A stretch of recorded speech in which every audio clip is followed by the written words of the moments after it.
This show is produced by the Hartman Media Company. For more information and links to all our great podcasts, visit hartmanmedia.com. Welcome to the AIPIS show for accredited income property investment specialists and those who aspire to be. If you're a real estate, mortgage, or financial professional, this is the place for you. We'll explore innovative investment analysis, sales, marketing, and income-generating strategies for the most historically proven wealth creator, income property. Learn from the experts as they show you how to build a better business and a better life.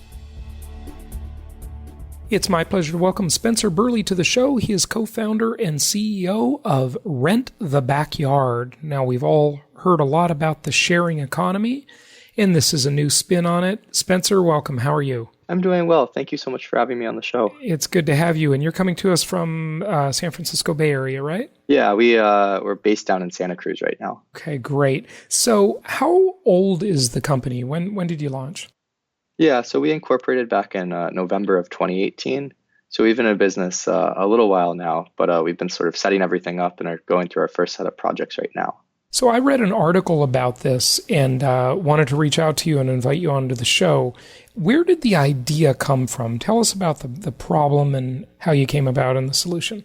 Yeah, so my co-founder and I were always really big sort of financial nerds. And as young people, we were looking out to come to the Bay Area. And it was just so expensive. But at the same time, there's so much extra land that isn't really being used. So when we heard about these things the state calls accessory dwelling units, or ADUs, we got really excited and thought we could apply like a financing model where we pay for everything up front, and in exchange, we split some of the rent with the homeowners over a period of time. So tell us more about the ADU. I mean, there are lots of little kits and mini dwelling units. What makes the ADU, I mean, what are some of the chief characteristics of it that make it unique? The ones that we're building up are really upmarket. They go and they have sort of everything a homeowner or a tenant needs to live independent from the homeowner. So they have a small kitchenette, they have a bathroom, including a shower, and then they even have a separate living area and bedroom. They allow a tenant to live entirely independently from a homeowner and have a really great quality of life. We like to think of them kind of as like a distributed apartment. Mm-hmm. So many houses have casitas or additional units in the back. What makes this different? Or is it just a more modern version of it? Is it a prefab house? Tell us about the cost of it and so forth. Yeah, so the innovation that our company really brings is on the financing side. So right now, if people want to build one of these units in their backyard, they need to typically borrow over $100,000 against their house and manage a construction process and then handle all the ongoing property management on top of all of that. So what we do is we make it really, really easy for people to get started with one of these units and to go and sort of just sign on the dotted line, and we take care of the permitting, we take care of the building, and then we even take care of the ongoing property management. So for a lot of people, it's a really easy way to take this extra space that they're not really using and make some extra rental income from it. So the homeowner with the space in the backyard needs to pay for the unit though, right? No, so we cover all the upfront costs, and the homeowner never pays a single cent unless they choose to leave the agreement. How many square feet are these units? The ones we're building right now are about 300 square feet. Mm-hmm. As we expand, we might offer a slightly larger one, but the 300 square foot units are kind of in the sweet spot of they get a whole lot of rent and their construction costs are relatively lower compared to larger units. So the backyard needs to have a space of at least 20 by 25 feet. They need to live in the front home most of the year. Why is that? What if someone owns a rental property and they want to, instead of having one unit, they want to add an additional unit to their rental property? Yeah, so this is a little bit dependent on jurisdiction. Mm-hmm. So there are some jurisdictions that require that the homeowner live in the property most of the year. So we kind of just say that as an easy way to sort of be able to go and screen people at this point. But as we expand, we're definitely interested in working with a lot of people that have investment properties. And we already are starting a couple of projects with people that have investment properties in places like San Jose, where you aren't required to live in the home most of the year. Mm-hmm. So those are really, that sounds like that's really more just the same rules that Airbnb and VRBO are fighting all the time with, I mean, almost everywhere they'll let you rent something out to, on a short-term rental website as long as you are there, as long as the owner is present. But as soon as the owner isn't present and they want to just strictly rent like the whole house to somebody, that's where they've sort of made the regulation to disallow that, right? Yeah, the lines seem to be drawn in different places in different municipalities. And there seems like there's a lot of innovative things coming on the regulatory side. So we're excited to work with people that have more investment properties than sort of primary residents they want to use this with. But mostly we're doing people with primary residences just because that's the way the laws look right now in 2019. Yeah. So if someone approached you and said, I already have a back house, or I have a carriage unit over my garage in the back, or I have a casita or a mother-in-law's quarters, would you do a deal with them? Yeah, it's definitely something we would consider. I think the biggest value add that we have right now is that we finance the unit. So we might look to see if you have a home equity loan or something you're using to finance that, you might be able to sort of come to us and we could help you sort of roll that monthly payment you have on the unit into our agreement where we just split the rent or something like that. Now, in the world of zoning, a typical residential property is what's called R1 or residential 1. And if it's a duplex, it's called R2. And that means, 2 units. You're able to do this in R1 zoned properties, right? Yes, most of the properties we see are R1. And then in California, they subdivide it into R1-4, R1-8. And we're able to get all the way down to R1-8, which means there's 8 properties on an acre typically.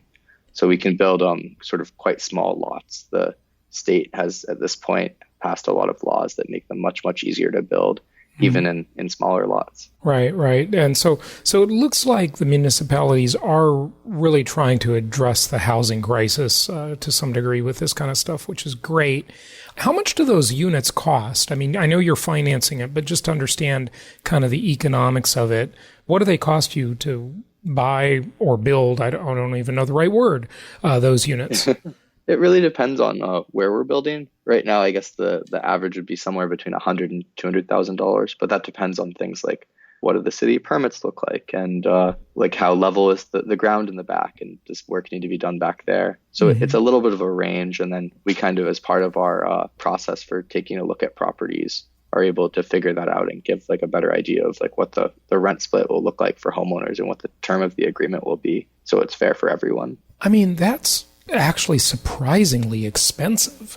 You're saying that's, somewhere in the ballpark of $300, $330 to $660 per square foot? Yes, they're quite expensive to build. It's typical with these buildings that a lot of the things you have are fixed costs. So once you get someone in the backyard to lay a slab foundation, being able to lay another 100 square feet is not the most costly. And we're definitely looking at ways to sort of work with different manufacturers and sort of be able to push the cost down as we scale. But the cost, as you point out, is one of the reasons that we're starting out in California, where real estate sells at above $1,000 a square foot typically. So we're really focused here, but as the costs go down in the coming months and years, we'll be able to be in a lot more places, which we're really excited about. And these are manufactured houses though, right? Most of it's built in a factory and assembled on site. Is that correct? Yeah, so they're largely prefabricated. So they either are flat packed, so they're sort of come together like IKEA on site, or they're trucked in, fully constructed and either rolled or lifted in. But there's all sorts of site work you need to do, like a slab foundation at this point, although we're looking at really cool things like pillared foundations, which would cut the costs and enable homeowners to get into these units for less all the time. The cost of the unit versus the engineering and pouring the slab and all that kind of good stuff. Can you divide that up at all for us? It is amazing how much this stuff still costs. I'm just in shock. I'll tell you why, just to give you, Spencer, some of the background.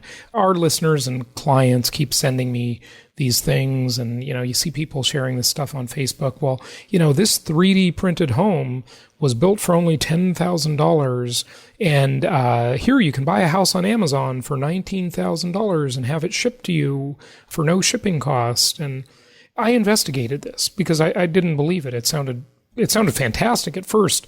My greed gene was kicking in. I'm thinking, I'm just going to buy vacant lots all over the place and put these little units on them and rent them out, and it's going to be great. And then I really started investigating this.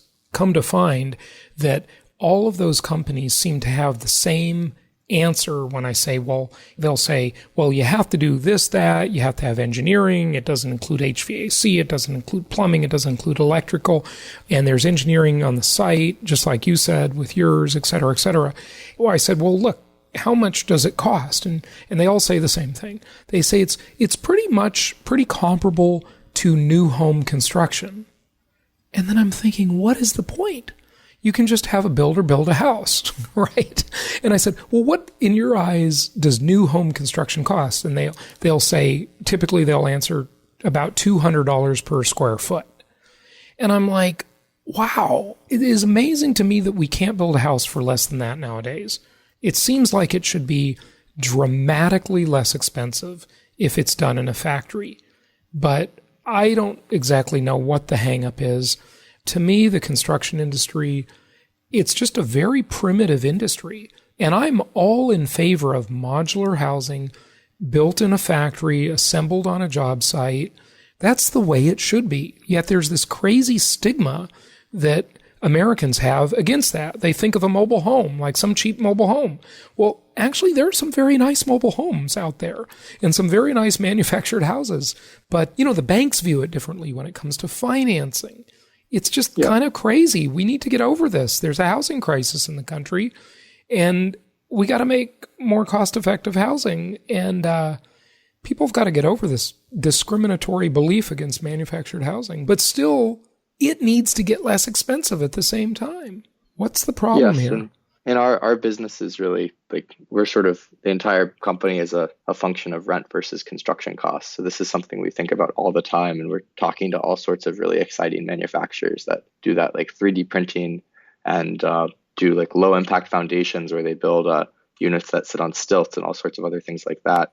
And those are able to push the cost down. Hopefully that'll get below $100,000. But a lot of the cost that's built in comes at the city level. So especially in California, to build a new home, the amount of times you need to go and ask the community for its input and be able to do impact studies and things like that dramatically increases the price. So with these accessory units, there is a new cutout in the California law that makes it so you don't need to do a lot of those steps, which chops off a lot of the overhead there. But yeah, you're totally right. The construction still is very, very expensive, and we're really committed to pushing that down to make this viable for more homeowners and more renters, and to help fix the housing issues we have in this country. Even what you said there, though, getting it, your goal is to get it down to $100,000. That's still $333 per square foot. Yes. It is still incredibly expensive. I just see this future of everybody living in tiny 300 square foot houses because it is remarkable what this stuff costs. And then I suppose if and when you expand to areas that are affected by things like hurricanes, tornadoes, California have earthquakes, of course, but then your cost might go up even more. It depends, right? Yeah, I think the building codes definitely play a role in the construction costs, because things do need to get built to a certain standard. Yeah. Right now, all of the units we built are built to the same building code that a typical house is. And we tell people that the units we build will last longer than their main home. And that's true because the building codes have become so much more robust and have so many more requirements than they used to have. Yeah. Which I think also influences the cost of construction. Oh, no question about it. Yeah, absolutely. Okay, let's talk about the income side for a moment before we wrap up. You say that, right on your website, it says you can earn $6,000 per year as a homeowner by renting out a unit in your backyard. Tell us how you calculate that and what these units rent for and the economics. I think you mentioned that you split the income with the owner of the property. Tell us more about that. Yeah, so the idea that we've moved to is where we guarantee homeowners the first $500 of each month's rent. And then on top of that, we'll handle all of the maintenance and repairs and pay any increase in property tax that might come from installing a unit. And what this does is it gives homeowners a much more stable source of income. and they're really able to tell, especially when they're an older person who's on something like Social Security and wants to know exactly what their check's going to be. We can give them that stable income. So that's the model we're doing right now. We've thought about doing more explicit like profit sharing, where we split rent like 50-50 or something like that. But at this point, we've heard from homeowners and so many of them that we're just offering the first $500 of each month's rent as a guarantee to homeowners to give them that stability. How many of these units do you have installed so far? Yeah, we're going through the process of building our first batch of 10 or 20. So we're kind of chugging along and we're installing units at a really quick rate. Are you backed? Do you have funding from a VC or an angel investor? Yeah, we have enough funding to accomplish our goals from venture capitalists. And then the goal as we get larger is to sort of issue debt or find more sort of third-party investors that are interested in like the cash flows of our business. But we're jumpstarting it with venture and using that to run the first batch of these units. Okay. So how much do you project? I mean, is anybody living in one of these yet? Is anything built or is it all under construction so far? The units that we're specifically like under Rent the Backyard's name building are under construction. But we work with a building partner that's built over 180 of these in the Bay Area. So they're very experienced and they have a lot of units out in the wild. Okay. And how much do those rent for? That's what I'm getting at. Like, what's the renter paying? And I know the homeowner you're working on the deal where they guaranteed $500 per month, which is great. What does the renter pay, though? Yeah, so right now we're looking between $1,500 and $2,000 in the Bay Area. So it's a little bit of a range. This depends on, like, if you're close to a tech campus, like Google or Microsoft or someone like that, or if you're close to, like, a rail station or a sports arena or a college, and then also just sort of generally what city you're in. So we're trying to sort of optimize the places we build at first to maximize that top line rental income. But it's a pretty wide range, at least in the Bay Area. Okay, very interesting. One of the things on your website that's addressed is parking, and that's a big issue for a lot of municipalities. You know, if you have a 3-bedroom house, you've got to have at least a 2-car garage. You know, that'll be what they say. And if you want to build that extra bedroom, you know, you got to have another parking space. Now, you're saying, though, that's almost never required, which surprises me.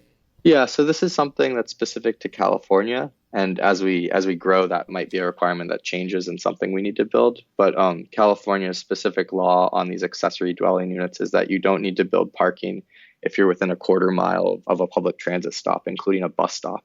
So almost all homes that we look at in the Bay Area fit that requirement and thus don't require parking to be built. Right. They'll at least have a bus stop for sure. Yeah. Okay. Good stuff. Is there anything else you want to share with our audience? I don't think so at this point. We're really focused on the San Francisco Bay Area right now in 2019, but we're sort of excited to expand. And the next markets we'll probably be looking at are Los Angeles, Portland, Seattle, Denver, Austin, and beyond. So we'll be to where you are soon enough. Yeah, good stuff. And I got to say, from the looks of you and your partner, you guys look really young. So congratulations on getting a head start on life with what you're doing. Do you care to share anything about that? It's up to you. But you guys are really starting out early, it looks like. Yeah, I think that one of the reasons we started this company was because as younger folks, we were looking to move out to the Bay Area, and it was just so expensive. And at the same time, we've been really big like economics nerds. My co-founder and I are engineers out of Carnegie Mellon, and we had really sort of became really fast friends by talking about different and interesting financial products. So we're really excited about the work we're doing, and we're super big housing nerds, and hope we can make some impact in the world to make it a little bit better for existing homeowners who can go and take some underutilized space and make some extra income from it, as well as on the renters side and helping more people find high quality, affordable places to live. Excellent. Good stuff. Well, hey, I wish you a lot of success with this. It's certainly needed. The website again is, go ahead, give out your website. It's just rentthebackyard.com. Excellent. Thank you for joining us. Thank you so much for having me. Thank you so much for listening. Please be sure to subscribe so that you don't miss any episodes. Be sure to check out the show's specific website and our general website, hartmanmedia.com, for appropriate disclaimers and terms of service. Remember that guest opinions are their own, and if you require specific legal or tax advice or advice in any other specialized area, please consult an appropriate professional. And we also very much appreciate you reviewing the show. Please go to iTunes or Stitcher Radio or whatever platform you're using and write a review for the show. We would very much appreciate that. And be sure to make it official and subscribe so you do not miss any episodes. We look forward to seeing you on the next episode.